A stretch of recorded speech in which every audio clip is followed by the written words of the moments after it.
In the following example, we're asked to rationalize the denominator. The problem with the denominator as it is that we have a radical in the denominator. What is a radical? It's a square root. So in this case, we cannot have a radical in the denominator. So we need to rationalize the denominator. And in order to rationalize the denominator, what we do is we multiply by the conjugate. So in this case, we have 3 over 8 minus the square root of 2. So 3 over 8 minus square root of 2. So what exactly is the conjugate? Well, the conjugate is the same thing here as our denominator, 8 minus square root of 2, except it's going to be 8 plus the square root of 2. Now we do that intentionally for a reason. 8 plus the square root of 2 over 8 plus the square root of 2. Now the reason why we do this is because we're multiplying in this case by a factor of 1, and we use the conjugate method, meaning the difference of signs here, 8 minus square root of 2 and 8 plus square root of 2.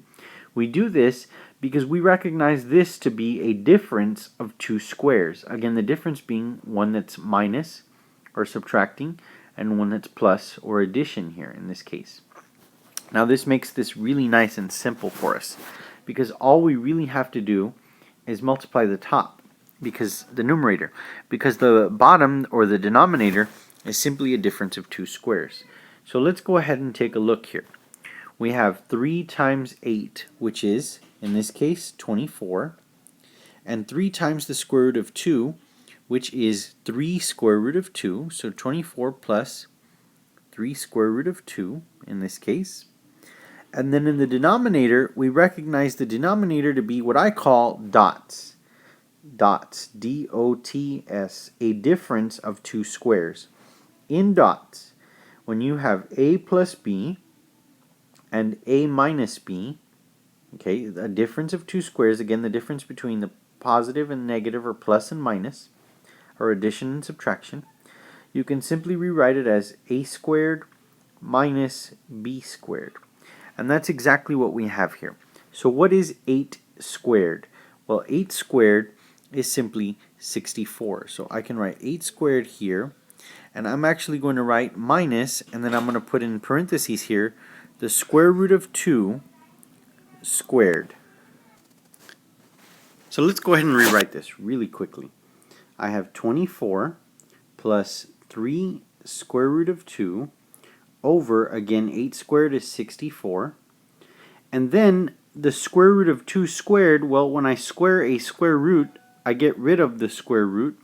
So I have then 64 minus 2, which in this case gives me 62 in the denominator.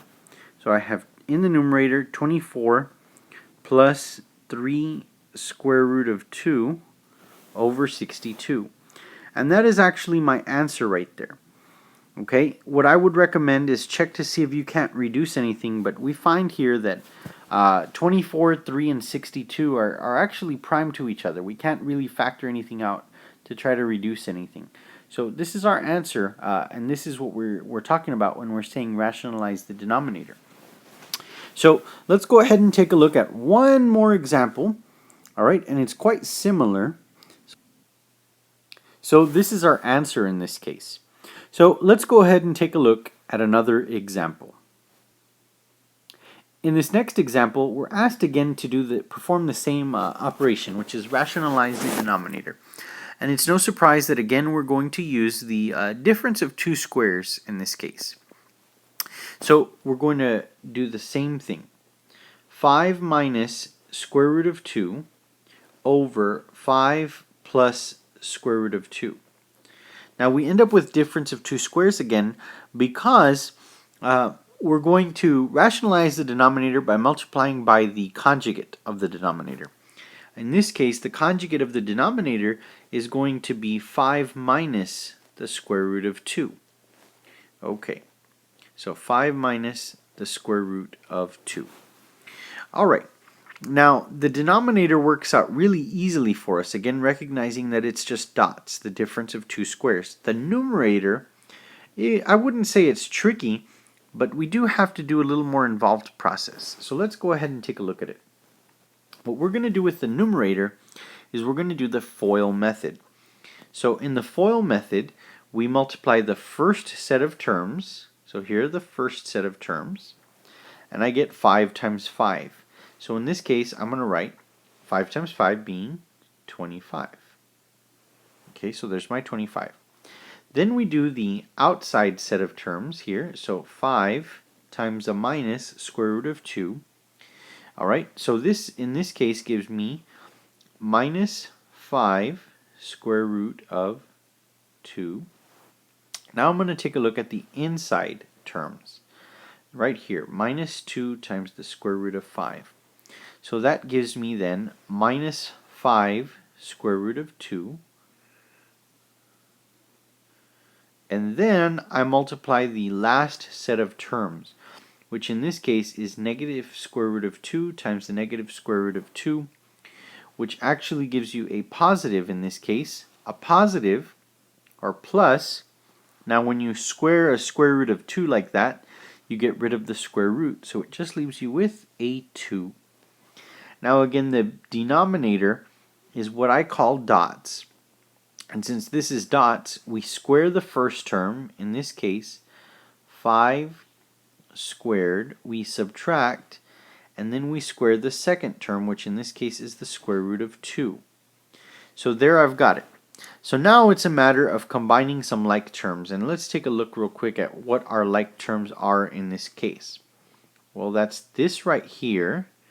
These two are like terms, and then the other set of like terms, let's see here, let me pick a different color for you. The other set of like terms are going to be this right here, the 25 and the plus 2. Well, that's pretty easy to figure out. 25 plus 2 is 27. So here is my 27.